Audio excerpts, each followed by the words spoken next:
l'Apocalypse ensemble. Dans quelques vendredis, nous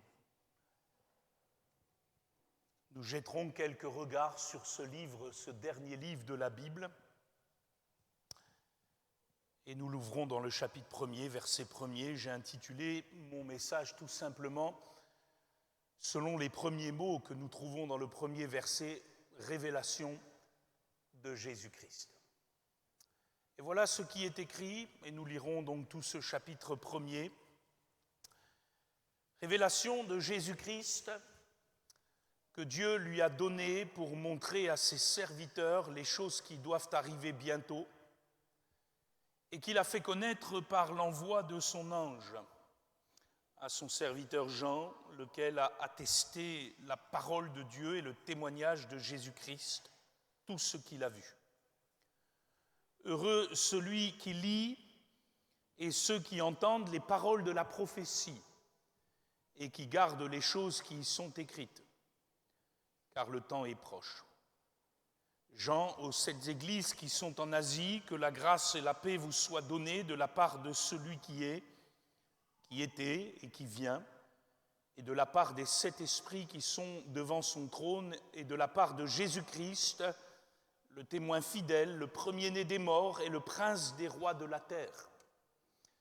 À celui qui nous aime, qui nous a délivrés de nos péchés par son sang, et qui a fait de nous un royaume des sacrificateurs pour Dieu son Père, à lui soit la gloire et la puissance au siècle des siècles.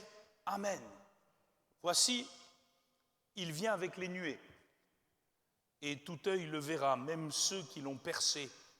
Et toutes les tribus de la terre se lamenteront à cause de lui. Oui, Amen, je suis l'alpha et l'oméga, dit le Seigneur Dieu, celui qui est, qui était et qui vient, le Tout-Puissant. Moi, Jean, votre frère, qui est part avec vous à la tribulation et au royaume et à la persévérance en Jésus, j'étais dans l'île appelée Patmos, à cause de la parole de Dieu et du témoignage de Jésus. Je fus ravi en esprit au jour du Seigneur, et j'entendis derrière moi une voix forte, comme le son d'une trompette, qui disait « Ce que tu vois, écris-le dans un livre et envoie-le aux 7 églises, à Éphèse, à Smyrne, à Pergame, à Thyatire, à Sardes, à Philadelphie et à Laodicée. » Je me retournai pour connaître quelle était la voix qui me parlait, et après m'être retourné, je vis 7 chandeliers d'or, et au milieu des 7 chandeliers, quelqu'un qui ressemblait à un fils d'homme, vêtu d'une longue robe, ayant une ceinture d'or sur la poitrine. Sa tête et ses cheveux étaient blancs comme de la laine blanche, comme de la neige. Ses yeux étaient comme une flamme de feu, ses pieds étaient semblables à de l'airain ardent, comme s'il eût été embrasé dans une fournaise. Et sa voix était comme le bruit des grandes eaux. Il avait dans sa main droite 7 étoiles. De sa bouche sortait une épée aiguë à 2 tranchants, et son visage était comme le soleil lorsqu'il brille dans sa force. Quand je le vis, je tombai à ses pieds comme mort. Il posa sa main droite sur moi en disant « Ne crains point, je suis le premier, le dernier, le vivant. J'étais mort, et voici, je suis vivant au siècle des siècles. Je tiens les clés de la mort et du séjour des morts. Écris donc les choses que tu as vues et celles qui sont et celles qui doivent arriver après elles, le mystère des 7 étoiles que tu as vues dans ma main droite et des 7 chandeliers d'or. Les 7 étoiles sont les anges des 7 églises et les 7 chandeliers sont les 7 églises. Amen. Voilà, avant d'entrer dans quelques points que je veux relever avec vous en cette soirée d'étude de la parole de Dieu, je voudrais dire quelques petites choses importantes sur le livre de l'Apocalypse. C'est un livre fascinant, mais c'est aussi un livre extrêmement difficile à interpréter. De par sa nature prophétique, de par sa nature dit apocalyptique, d'où le nom Apocalypse, de sa nature aussi symbolique. Vous avez remarqué, beaucoup de symboles dans ce livre, de sa nature aussi de vision, de choses qui donc nous dépassent. Le livre de l'Apocalypse a souvent posé problème dans son interprétation. Il suffit de compiler et de lire les dizaines, voire les centaines de commentaires différents de tous ceux qui nous ont précédés au cours des siècles passés sur ce livre pour s'en apercevoir. Certains ont vu le pape dans l'Antichrist, tandis que d'autres y ont vu Hitler. Certains ont pensé que la femme écarlate d'Apocalypse 17 était l'Europe, tandis que d'autres y ont vu l'œcuménisme des églises traditionnelles.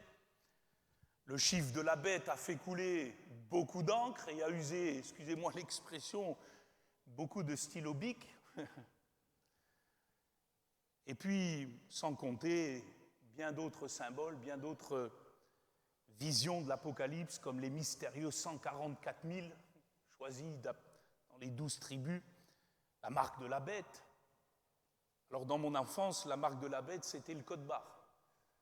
Et puis ensuite est venue la puce électronique. Puis aujourd'hui, pour certains, ce serait le vaccin.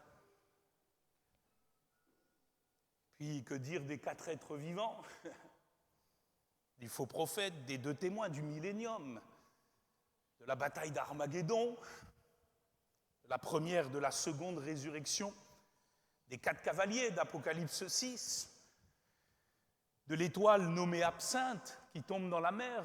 Quand j'étais petit, on avait dit « Oh, c'est Tchernobyl ». Et puis j'en passe. Certains pensent que l'Apocalypse, excusez-moi, est un livre à décoder. Et certains passent la majeure partie de leur vie à essayer de faire des chronologies, à identifier tel ou tel aspect en fonction de ce qu'ils voient dans les actualités.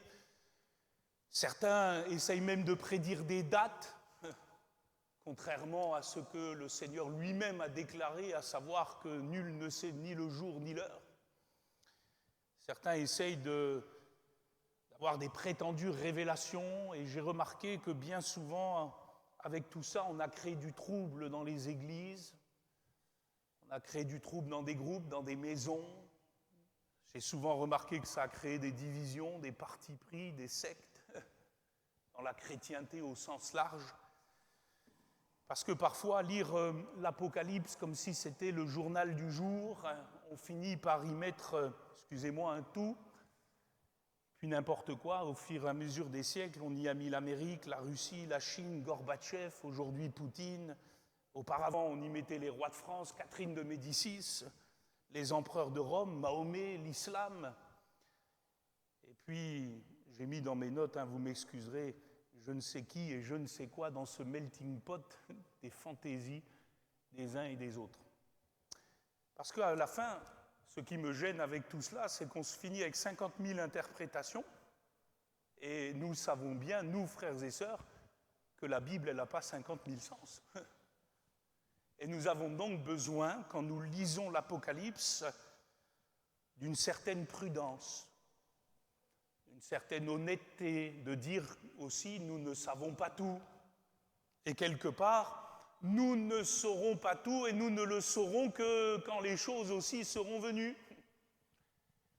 Parce que le but de l'Apocalypse n'est pas de nous aider à décoder.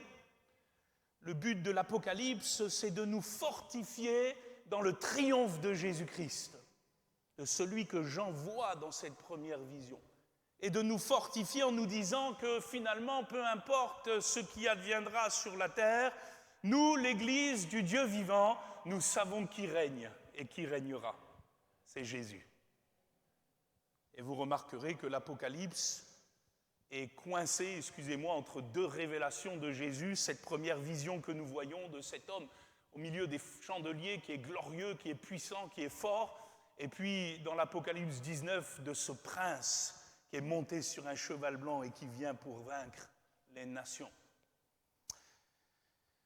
C'est aussi, frères et sœurs, l'important de le noter, parce qu'il ne faut jamais oublier que le livre de l'Apocalypse, comme tous les livres de la Bible, ont été écrits à des églises, des communautés bien spécifiques. D'ailleurs, on l'a lu le livre de l'Apocalypse a d'abord et avant tout été écrit aux 7 églises qui sont en Asie, c'est-à-dire l'Asie mineure, aujourd'hui l'actuelle Turquie. Et il y avait ces 7 grandes villes dans lesquelles il y avait l'œuvre de Dieu qui avait été commencée dans cette région par l'apôtre Paul. Timothée y avait aussi fait un séjour à Éphèse. Et puis à la fin du 1er siècle, rendez-vous compte, ils ont eu l'apôtre Jean comme pasteur. C'est pas mal, hein? Paul, Timothée, Jean. Et c'est à ces 7 églises qu'est d'abord envoyé ce texte, cette parole du Seigneur. Et nous le savons, nous l'avons lu, elle est envoyée parce que Jean n'est plus sur place. Jean est enfermé sur l'île de Patmos, il est banni à cause de l'Évangile, à cause du trouble que, selon les Romains, amène l'Évangile dans l'ordre social, puisque les chrétiens ne se mêlent plus aux divinités, au culte des divinités païennes, ne se mêlent plus au culte de l'empereur, ne se mêlent plus à toutes sortes de vices et de souillures qu'il y avait au 1er siècle, et ça posait souci à ces empereurs qui voulaient faire régner l'ordre, en particulier à la fin du 1er siècle, un certain empereur qui s'appelait Domitien et qui a été extrêmement dur avec les chrétiens jusqu'à les persécuter et les faire mourir. Et Jean a été le candidat idéal pour être banni et d'être mis sur cette île de Patmos. Et frères et sœurs, à partir de là, si on comprend cela et si surtout on respecte cela, qui est le contexte de la parole de Dieu, je doute que le Seigneur ait transmis une série d'énigmes à décoder à des chrétiens qui étaient persécutés. Je pense qu'ils avaient d'autres choses à faire que d'essayer de répondre à des énigmes du père Fouras dans le château fort de Fort Boyard. Je dis cela parce que vous allez trouver des gens, dans tous les siècles ça s'est fait, vous allez en trouver aujourd'hui sur Internet ou dans je ne sais quelle source, qui vont véhiculer toutes sortes d'interprétations sur ce livre. Or, ce livre n'a pas été écrit par Jean pour poser des énigmes à l'Église.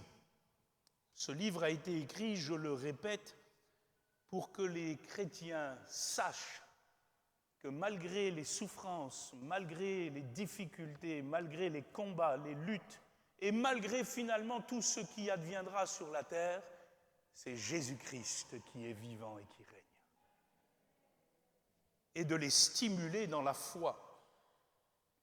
Et on comprend alors finalement cette première vision qui est importante puisqu'elle est le socle de toute la pensée de l'apôtre Jean. L'Apocalypse, c'est un livre à vivre. C'était une grande fresque, si je peux m'exprimer ainsi, des combats de l'Église aujourd'hui, mais aussi demain, et puis aussi de tout ce qui se passera sur la terre, des luttes entre le bien et le mal, entre le Seigneur et l'adversaire. Vous avez vu qu'il y a une place aussi prépondérante à l'ennemi dans ce texte, l'Apocalypse, dans lequel nous avons sa description selon un dragon, un serpent ancien.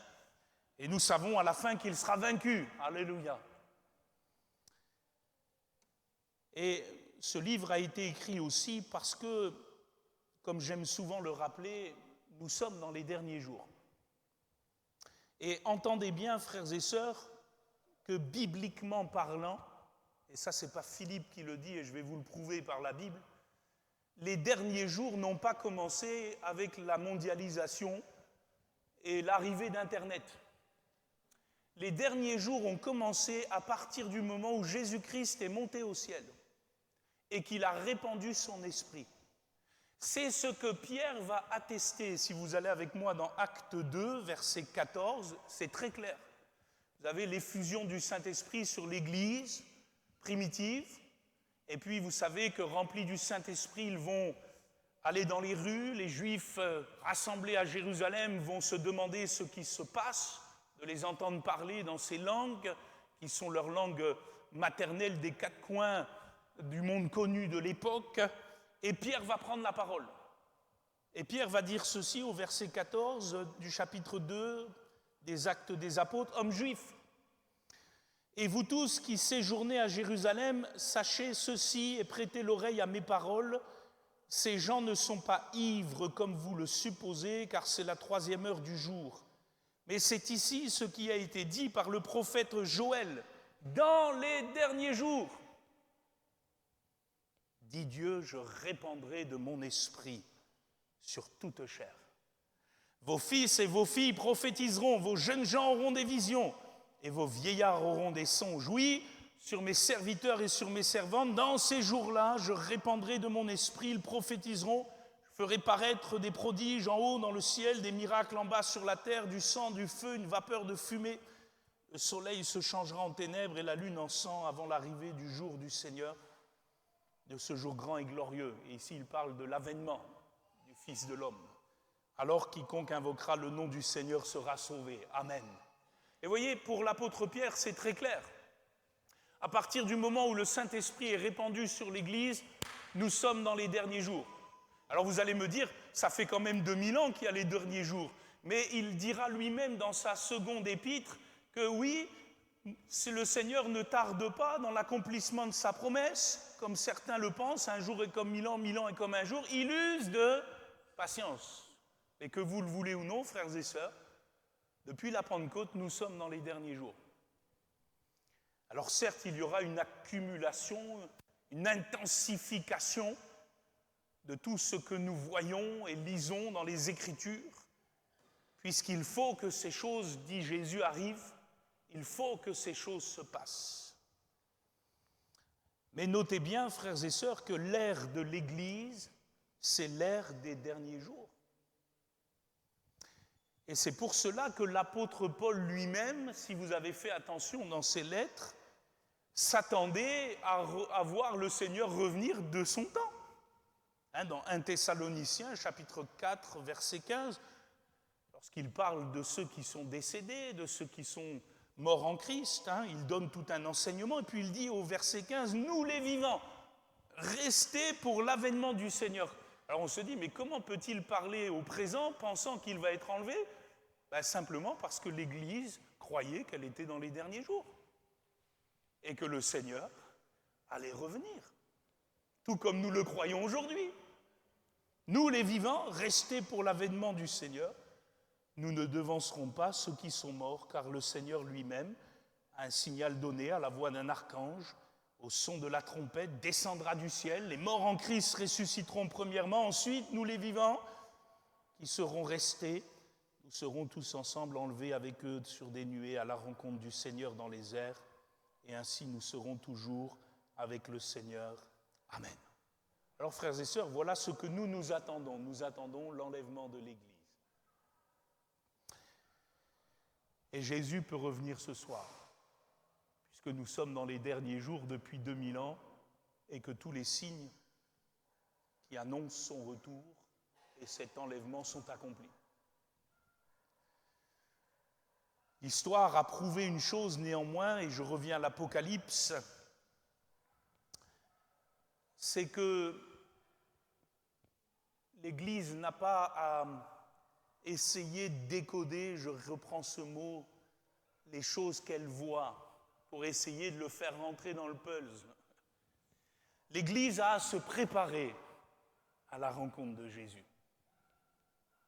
Pourquoi ? Parce que l'histoire a prouvé, comme je l'ai dit tout à l'heure, que tous ceux et toutes celles qui ont voulu dire « Tiens, tel événement, c'est ça qui est écrit dans l'Apocalypse », ils ont fini par se tromper. Et tous ceux qui ont voulu donner des dates, encore plus. Et il me semble qu'une chose est très claire pour l'Église dans l'Apocalypse, c'est qu'elle attend son roi, c'est qu'elle attend son Seigneur. C'est qu'elle sait que sur la terre, il y aura des difficultés, des combats, des luttes, et plus les temps passeront, plus l'intensification de ces choses seront là. Il y aura des choses même qui la dépassent. Mais finalement, peu importe, ce qu'elle attend, c'est son Seigneur. Amen. C'est son Sauveur. Et pourquoi je dis cela ? Parce que dans ces temps troublés que nous vivons, Vous avez beaucoup de gens qui sont inquiets. Vous avez beaucoup de gens qui s'angoissent. Vous avez beaucoup de gens qui se posent des questions. Vous avez beaucoup de gens qui essayent de se dire, tiens, est-ce que c'est ça? Est-ce que c'est ci? Est-ce que c'est ceci? Frères et sœurs, le Seigneur dit dans cette parole d'Apocalypse 1er, ne crains point, je suis le premier et le vivant. J'étais mort, et voici je suis vivant. Je tiens les clés du séjour des morts dans mes mains. Amen. Et quelque part, frères et sœurs, l'Apocalypse a pour but non pas de nous embrouiller, mais de nous éclairer. D'ailleurs, le mot apocalypse, en grec, apokalypsis, ça veut dire révélation, comme c'est écrit dans votre premier mot de ce premier verset, de cette première phrase, mais ça veut dire certainement dévoilement.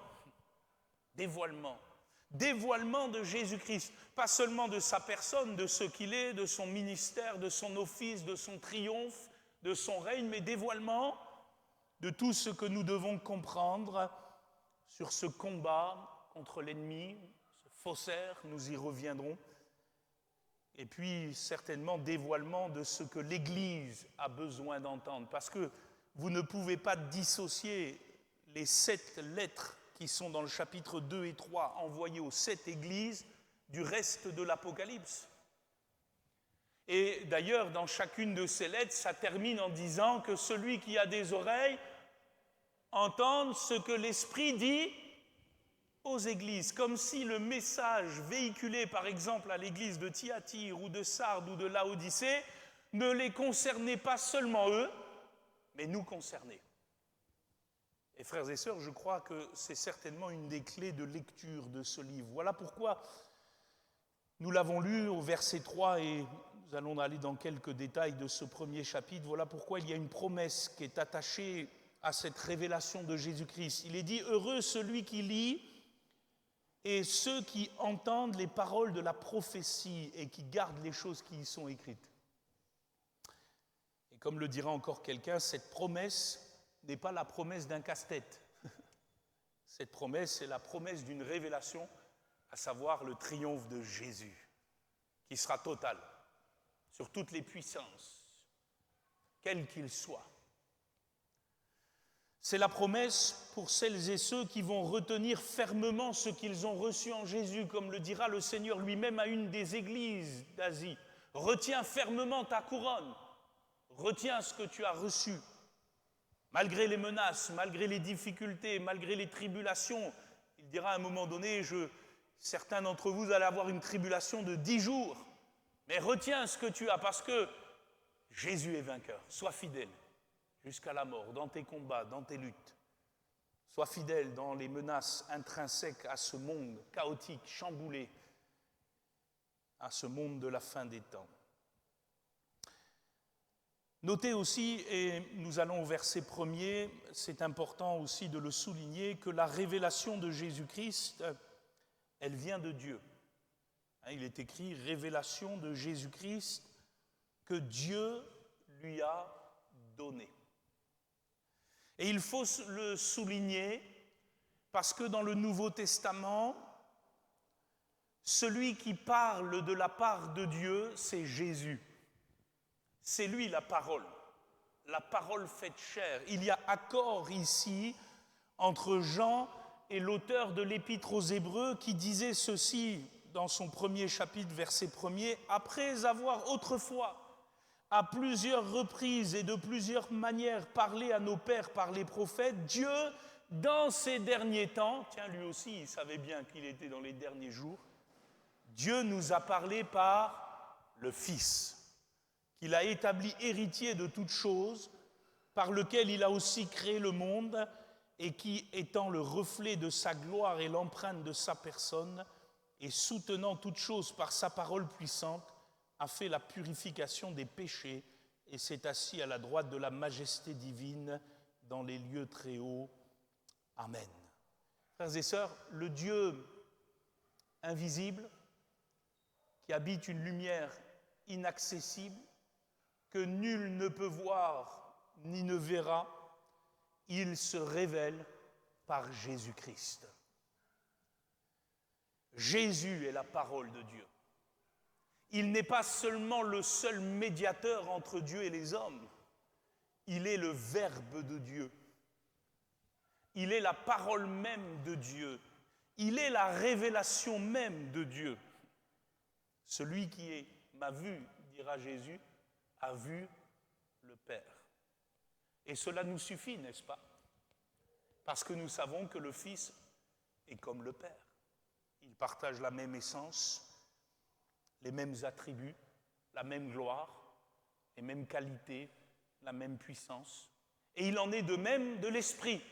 D'ailleurs, fait très intéressant, dans l'Apocalypse, il est souvent question aussi de l'Esprit de Dieu. Que celui qui a des oreilles entende ce que l'Esprit dit aux églises.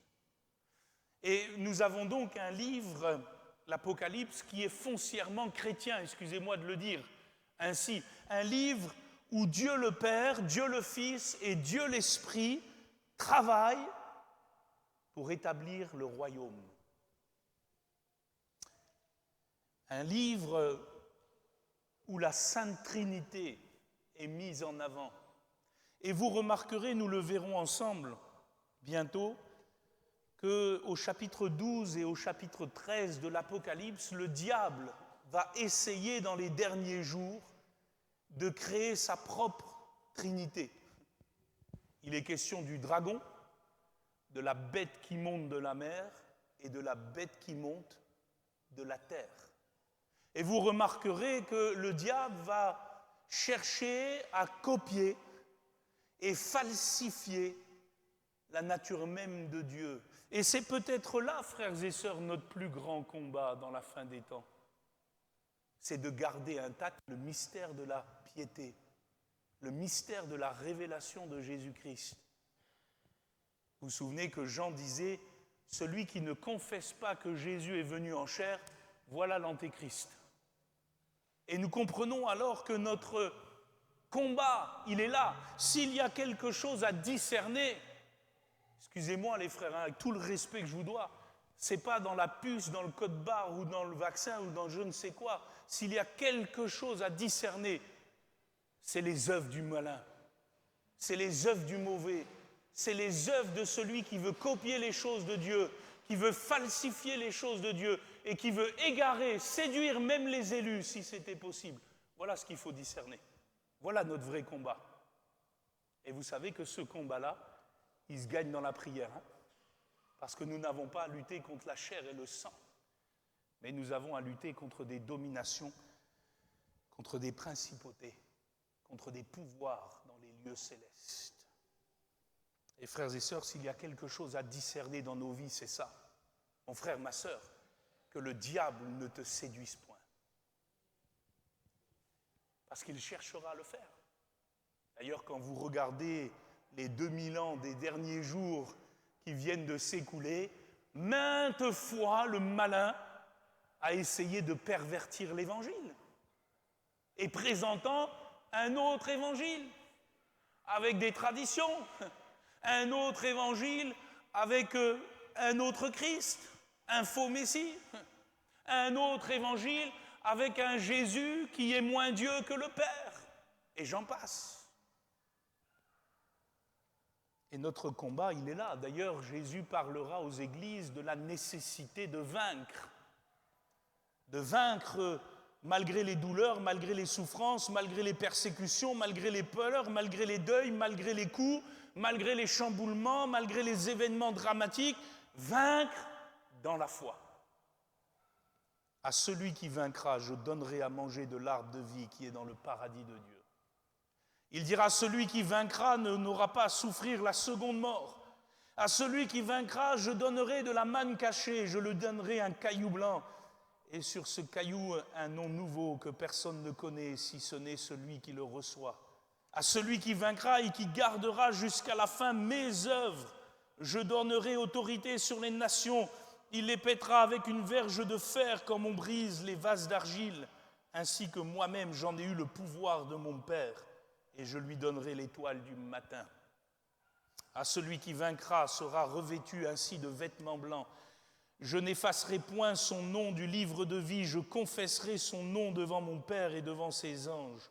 Celui qui vaincra, je ferai de lui une colonne dans le temple de mon Dieu, et il n'en sortira plus.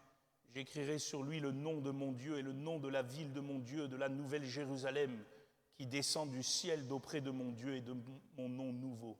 Celui qui vaincra, je le ferai asseoir avec moi sur mon trône, comme j'ai moi-même vaincu et me suis assis avec mon Père sur son trône. Amen.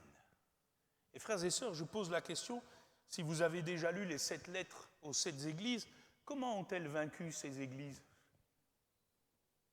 Elles ont vaincu en gardant le témoignage de Jésus.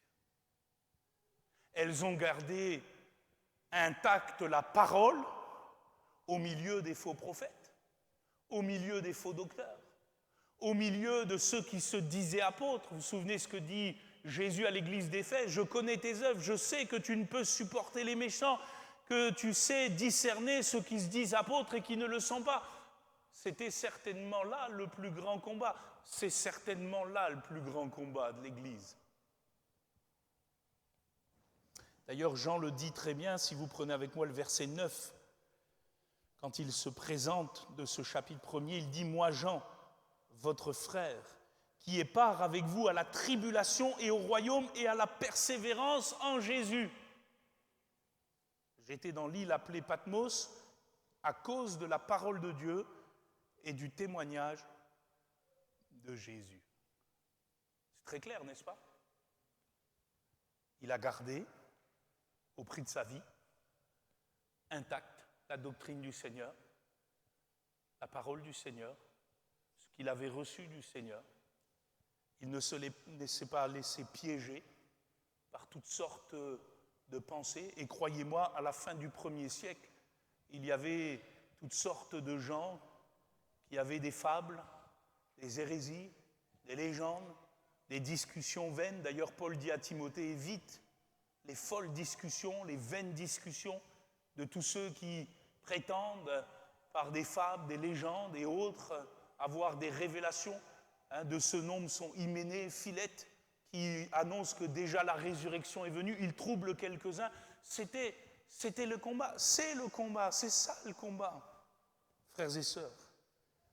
Nous rappelons aussi que Paul disait aux églises dans Actes 14, verset 22, « C'est par beaucoup de tribulations qu'il nous faut entrer dans le royaume de Dieu. » Et à mon humble avis, l'Apocalypse est l'explication détaillée de cette vérité. J'essaierai humblement, sans grande prétention, à vous le montrer dans ce que j'ai pu comprendre un peu.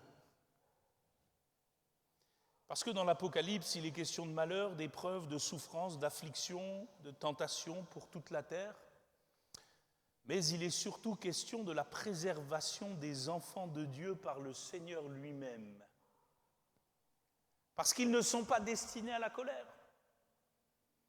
Et c'est d'ailleurs ce que dit Paul dans 1 Thessaloniciens 5,9, ils sont destinés à l'acquisition du salut par notre Seigneur Jésus-Christ. Alors voilà que Jean, au chapitre 1er, au verset 10, va voir Jésus dans sa gloire. Je ne vais pas relire ces versets, nous les avons vus. Il entend une voix forte, une voix comme la voix aux grandes eaux. Et vous savez, dans l'Ancien Testament, la voix aux grandes eaux, c'est l'Éternel, c'est Dieu. Et il y a donc une proclamation de la divinité de Jésus ici par cette expression. Et voilà qu'il voit cet homme qui est glorieux, d'apparence magnifique. Alors n'y voyez pas, frères et sœurs, une description littérale de Jésus dans son corps glorifié. Je m'explique. Jésus, au jour où nous parlons, n'a pas une épée qui lui sort de la bouche. C'est une vision. Et qui dit vision dit symbolisme. Ça nous parle de quelque chose de plus grand, de plus fort. Jésus n'a pas des yeux en flammes de feu, littéralement parlant, mais il est question ici, par ce symbole, du regard perçant de Jésus. Jésus sait tout, parce qu'il est Dieu.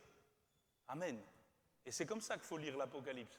Parce que sinon, vous allez avoir de grandes difficultés à interpréter certaines visions. Parce que si vous pensez qu'il y a une bête avec 7 têtes et 10 cornes qui va vraiment sortir de la mer, on va plus être dans le monde de Narnia ou le Seigneur des Anneaux que dans l'Apocalypse. Ici, ce sont des descriptions symboliques. Ce sont des visions, mais des visions qui ont une réalité céleste. Et ici, la réalité, c'est que Jésus, il est bel et bien décrit comme le Seigneur, l'Éternel, celui qui a la voix aux grandes eaux. Il est décrit comme celui qui règne, il a la ceinture d'or, il est le roi. Il est aussi celui qui est le souverain sacrificateur, il marche au milieu des chandeliers que sont ses églises. Il est décrit comme le souverain sacrificateur établi pour toujours dans la maison de Dieu. Et puis il est décrit comme le Fils de l'homme. Je vais me retourner pour voir et connaître quelle était la voix qui me parlait. Et après m'être retourné, je vis 7 chandeliers d'or. Au milieu des 7 chandeliers, quelqu'un qui ressemblait à un fils d'homme. Et vous savez, cette expression, elle est très importante dans l'Apocalypse, parce que le Fils de l'homme dans l'Apocalypse, ça nous renvoie à Daniel, chapitre 7, où le prophète voyait déjà venir quelqu'un, une figure messianique qui s'appelait le Fils de l'homme, venir devant le trône de l'Ancien des jours et recevoir le royaume et l'autorité, et de sortir un vainqueur. Et ce que fait Jean ici, ni plus ni moins, c'est de nous dire que ce Messie, qui a été annoncé par Daniel dans cette vision extraordinaire de l'Ancien des jours, ce Fils de l'homme, c'est Jésus. C'est lui le Seigneur. Je l'ai vu dans cette vision. Très importante aussi, cette vision, elle a lieu au jour du Seigneur. Vous avez remarqué cela? Regardez le verset 10, il dit « Je fus ravi en esprit ». Alors ça, c'est très important, il faut souligner ces mots. « Je fus ravi en esprit ». Oui, en esprit. C'est donc bien une vision qui est bien symbolique et pas littérale. C'est ravi en esprit, c'est une vision comme vous pouvez avoir demain un songe. Dieu parle encore par des songes et des rêves, n'est-ce pas? Pourtant, les rêves que vous faites parle de la réalité, mais ce n'est pas littéralement la réalité. Vous comprenez ce que je veux dire? C'est un songe. Et ici, il est ravi en esprit. Il est ravi en esprit, regardez bien ce qui est écrit, au jour du Seigneur. C'est quoi le jour du Seigneur? Oh, au 1er siècle, c'est très simple. Le jour du Seigneur, c'est le dimanche. Vous savez que dans l'Ancienne Alliance, le peuple de Dieu se rassemblait le samedi. Mais pour les chrétiens, Paul en particulier, et nous avons un texte qui le prouve dans Acte 20, le jour du Seigneur, le jour du culte, le jour où l'Église se réunissait, c'était le dimanche, parce que c'était le jour symbolique de la résurrection. Alors bien que, frères et sœurs, il n'est pas plus saint que les autres le dimanche, et on peut faire nos cultes tous les jours si nous en avons envie. Mais il y a là une portée symbolique. C'est la résurrection. Et c'est d'ailleurs au jour du Seigneur, à Troas, que l'apôtre Paul va parler longuement, et que dans cette soirée un petit peu longue, où Paul prêchait plus que Philippe et plus que Alain, je suis désolé de vous le dire, un certain Eutychus, il a fait la cascade, malheureusement, puisqu'ils étaient dans une chambre haute, et puis lui, il s'est endormi. Je ne sais pas si quelqu'un dort ce soir, j'essaie de parler fort, mais ne vous inquiétez pas, si vous tombez, vous ne tomberez pas de haut. On n'aura pas besoin de vous ressusciter. Mais quoi qu'il en soit, c'est ce jour-là, le jour du Seigneur. Et c'est pour cela qu'on se plaît, nous aussi, encore aujourd'hui, à se réunir le dimanche. On aime bien se réunir le dimanche, n'est-ce pas? Non pas que c'est un jour meilleur que les autres, qu'il est plus saint que les autres, non, non. Mais il y a la portée de la résurrection. Le dimanche, mon Seigneur est ressuscité. Il est vivant. Et moi, je vis dans la puissance de la résurrection. Amen. Et je veux lui offrir mon culte.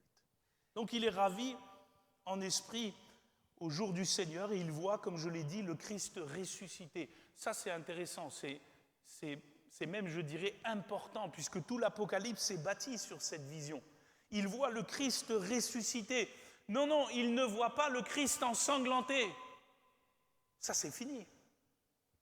Jésus est sorti du tombeau. Il n'est plus sur la croix. Il a souffert une fois pour toutes il a été percé, il a été cloué, ils lui ont posé cette couronne d'épines. Mais il n'est plus ce Jésus meurtri. Et d'ailleurs, lui-même le dit, j'étais mort, et voici, je suis vivant. Et je tiens les clés du séjour des morts. Ce que Jean voit, c'est le Christ ressuscité. Et frères et sœurs, c'est important parce que c'est ce que nous devons toujours avoir à l'esprit, nous les chrétiens. Jésus est vivant. Jésus est ressuscité. Alléluia. C'est ma foi, c'est ma conviction, c'est ma déclaration, c'est ma profession, c'est mon attestation. Si je suis chrétien, c'est parce que Jésus est vivant. Alléluia. Et je veux vivre avec cette vision-là, dans cette vision-là. Excusez-moi, mais je n'ai pas une foi morte. Je n'ai pas une foi qui s'est arrêtée le vendredi au calvaire. J'ai une foi qui est allée jusqu'à la puissance de la résurrection. Et si l'Esprit qui a ressuscité Christ d'entre les morts habite en nous, alors il ressuscitera nos corps mortels. Alléluia, pour lui donner la vie. Et ça, c'est ta foi. C'est ma foi. Et c'est ce que j'en donne à l'Église parce que l'Église connaît des perturbations, l'Église connaît des persécutions, l'Église connaît des troubles. Et excusez-moi, je ne vais pas être un oiseau de mauvais augure en disant que nous aussi, nous en connaîtrons. Mais dans tout cela, elle est plus que vainqueur parce que Jésus est vivant. Et c'est ça ta foi. C'est ça que tu dois discerner. C'est ça que tu dois garder. C'est ça que tu dois conserver. Je termine. Les temps sont difficiles, certes. Les temps sont troublés. Les choses s'accélèrent. Nous le voyons bien, un peu à l'image de ce galop des 4 cavaliers de l'Apocalypse qui sortent du ciel. On a l'impression que les choses maintenant sont en route. Et ce galop des 4 cavaliers annonce le galop du victorieux, de Jésus qui revient. Et frères et sœurs, oui, les temps sont alors difficiles, mais comme je l'ai dit tout à l'heure, et c'est ma conclusion, dans tous ces temps-là, pas besoin de paniquer, pas besoin de s'angoisser, pas besoin de s'inquiéter, pas besoin de se poser 1001 questions. Frères et sœurs, contemplez Jésus ressuscité. Il est vivant. Jésus dit, ne crains point. Ne crains point. Ne crains point. Sois fort. Sois fidèle jusqu'à la mort. Alléluia. Oui, le monde chancelle. Oui, les temps sont troublés. Oui, les montagnes s'écroulent. Vous vous souvenez ce que dira Isaïe le prophète? Néanmoins, l'amour de Dieu, il est toujours là. Amen. Et c'est ça qui doit être l'encre de notre foi. Parce qu'il serait dommage que dans ces temps troublés, l'Église vacille. Il serait dommage que dans ces temps troublés, quelques-uns soient emportés à tout vent de doctrine, comme s'ils n'avaient pas d'assurance. Frères et sœurs, des temps troublés, mais l'Église de Jésus-Christ, elle en a déjà vécu des pires que ça. Non? Sous le Troisième Reich, vous pensez que c'était facile d'être l'Église de Jésus? Quand vous aviez un bonhomme qui, semble-t-il, était compté parmi les antichrists, comme dit l'apôtre Jean, il y en a plusieurs. Pensez que c'était simple? Mais l'Église, elle a triomphé. Elle est passée. Alléluia. Pourquoi? Parce que nous ne sommes pas destinés à la colère, mais nous sommes destinés à l'acquisition du salut en Jésus-Christ. Alors, frères et sœurs, dans ces fins des temps, comme je le disais, lorsque j'ai prêché sur les temps difficiles, ayons la tête sur les épaules, ayons les yeux ouverts. Que voyons-nous? Nous voyons Jésus. Nous voyons que Jésus revient. Et nous, ça nous donne de la joie, de l'espérance. Parce que nous, notre royaume, il n'est pas de cette terre. Oh oui, nous sommes encore dans le monde, mais nous ne sommes plus du monde. Notre patrie, elle est dans les cieux, d'où nous attendons Jésus-Christ comme Seigneur et Sauveur. Et c'est lui qui transformera notre corps corruptible en son corps glorieux, par le pouvoir qu'il a de s'assujettir toutes choses. Alléluia. Que Jésus soit béni. Alors, je pense que le message si je peux m'exprimer ainsi, le message puissant de Jean à travers cette première vision, c'est de rappeler qui règne. Et frères et sœurs, ce n'est pas Satan qui règne, c'est Jésus. C'est Jésus qui règne. Oui, excusez-moi de le mettre ainsi, Satan ronfle, hein. Ça ronfle, hein, ça grogne. Mais c'est Jésus qui règne. Il a lié déjà l'homme fort. Il est vainqueur. Il tient les clés du séjour des morts. Et il nous dit, ne crains point. Paul le dira autrement. Aux Romains, au chapitre 8, il dira, qui accusera les élus de Dieu? C'est Dieu qui justifie. Qui les condamnera? Christ est mort, bien plus, il est ressuscité. Il est à la droite de Dieu et il intercède pour nous. Qui nous séparera de l'amour de Christ? Sera-ce la tribulation? Ou l'angoisse? Ou la persécution? Ou la faim? Ou la nudité? Ou le péril? Ou l'épée? On a l'impression d'être dans l'Apocalypse quand il dit ça. Selon qu'il est écrit, c'est à cause de toi qu'on nous met à mort tout le jour, qu'on nous regarde comme des brebis destinées à la boucherie. Mais dans toutes ces choses, nous sommes plus que vainqueurs par celui qui nous a aimés. Car j'ai l'assurance que ni la mort, ni la vie, ni les anges, ni les dominations, ni les bêtes, ni les 4 êtres vivants, ni les 144 000, ou ni je ne sais quoi, j'ai l'assurance que ni les choses présentes, ni les choses à venir, ni les puissances, ni la hauteur, ni la profondeur, ni aucune créature ne pourra nous séparer de l'amour de Dieu manifesté en Jésus-Christ, notre Seigneur. Amen. Mon frère, ma sœur, as-tu cette assurance? Es-tu assuré dans la foi? Ou es-tu perturbé, sans cesse agité? Vous savez ce que Jésus disait à cette génération? Qu'êtes-vous allé voir dans le désert? Un roseau agité par le vent? Et souvent on est troublé par peu de choses. Mes frères et sœurs, nous savons que ces choses doivent arriver. En attendant, levons notre tête, contemplons Jésus, gardons la foi.